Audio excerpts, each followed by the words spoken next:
अरे पनामा से पातर फुलावा से नाजुक हई मोर माई महारानिया रे। पनामा से पातर फुलावा से नाजुक हई मोर माई महारानिया रे। लड़का के बियाह में बाप अगर झूमे ना तो बियाह कैसे तनी मनी झूम दे हमर गाँव सद तनी मनी ताली बजा के ये खुशी रोज रोज ना आवेला। सही है एक खुशी एक अलग ही खुशी है। पनामा से पातर फुलावा से नाजुक हई मोर माई महारानिया रे।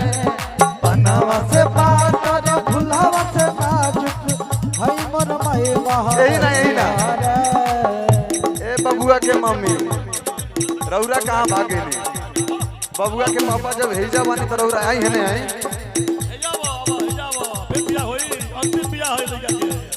रौरा दोनों जनी के साथ है।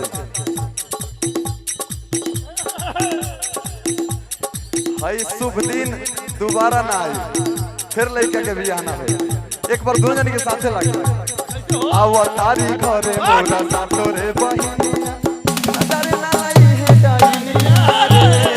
आवा तारी घरे मोरा सातो रे बहिनिया नजर ना आई है डाइनिया रे। आवा तारी घरे मोरा सातो रे बहिनिया नजर ना लाई है डाइनिया रे। आवा तारे घर मोरा सातो रे बहिनिया ललकी चुनरिया मंगवनी बाजार से ललकी चुनरिया मंगवनी बाजार से हरवा हसुलिया गढ़वनी सोनार से हरवा हसुलिया गढ़वनी सोनार से ललकी चुनरिया मंगवनी बाजार से हरवा हसुलिया गढ़वनी सोनार से चुनरिया मंगवनी बाजार से हरवा हसुलिया गढ़वनी सोनार से। चाचा की तरफ से बहुत बहुत पुरस्कार आए माई से प्रार्थना व शुभकामना की रची रची मैया के रूपवा सजई है कमी न करी है नौनिया रे। रची रची मैया के रूपवा सजई है कमी न करी है नौनिया रे। अवतारी घरे मोरा सातो रे बहिनिया नजर ना लाई है डइनिया रे। अवतारी घरे मोरा सातो रे बहिनिया नजर ना लाई है डइनिया रे।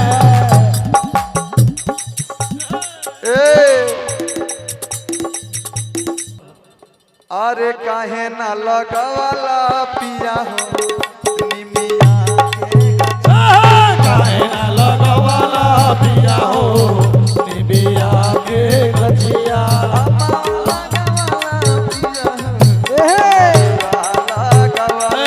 अमावा लगवाला पिया हो महुआ लगवाला। काहे ना लगवाला ए राजा हो अरे काहे ना लगवाला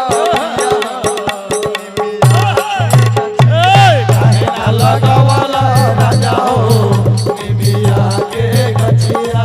काहे ना लगवाला राजा हो निमिया के गछिया। प्यारी हो देश देखे दमके प्यारी हो देखे देखे दमके प्यारी हो देखे देखे दमके। जात आवत में देरी न लागे जात आवत में देरी न लागे। अरे जैसे घोड़ा के रे सदे सतनी देखे दमके प्यारी हो देश देखे दमके प्यारी हो देखे देखे रतिया होला प्यारी हो देखे देखे दमके।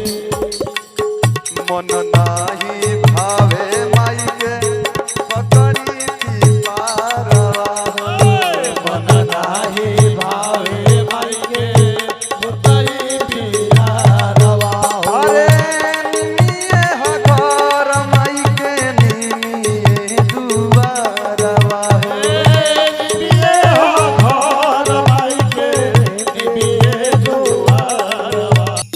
धनी धनी भाग लाला नावा तुली हाला जनमवा हो धनी धनी भाग लाला नावा तू निहला जनमवा हो। ए तेल ना उतरल हमरे अंगनवा गगनवा के चनवा उतरल हमरे अंगनवा गगनवा के चनवा हो। यहाँ के हैं दुल्हा के का है बड़ भाई तो भौजी कहाँ बाड़ी बुला बुला भौजी बाड़ी आइए आइए आइए कहाँ बाड़ी भौजी हमार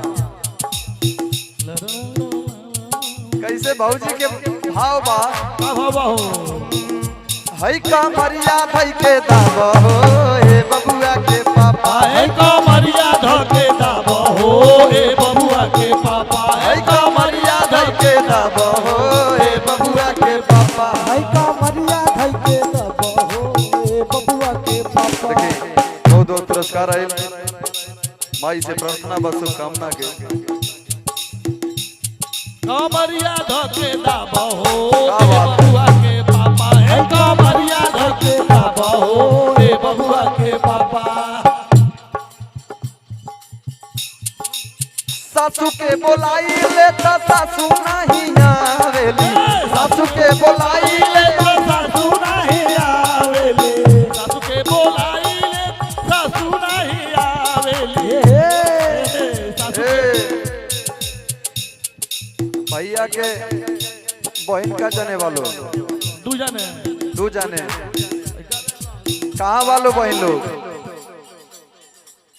ननद के बोलाई ले तो मुहा चमकावेली नंदी के बोलाई ले तो मुँह चमकावेली नंदी के बोलाई ले तो मुँह चमकावेली ननद के बोला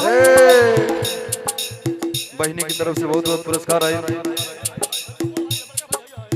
बड़का भैया हुआ ये तो सब जनी अपन मेहरारू घर में लुकवा देने वाले हाँ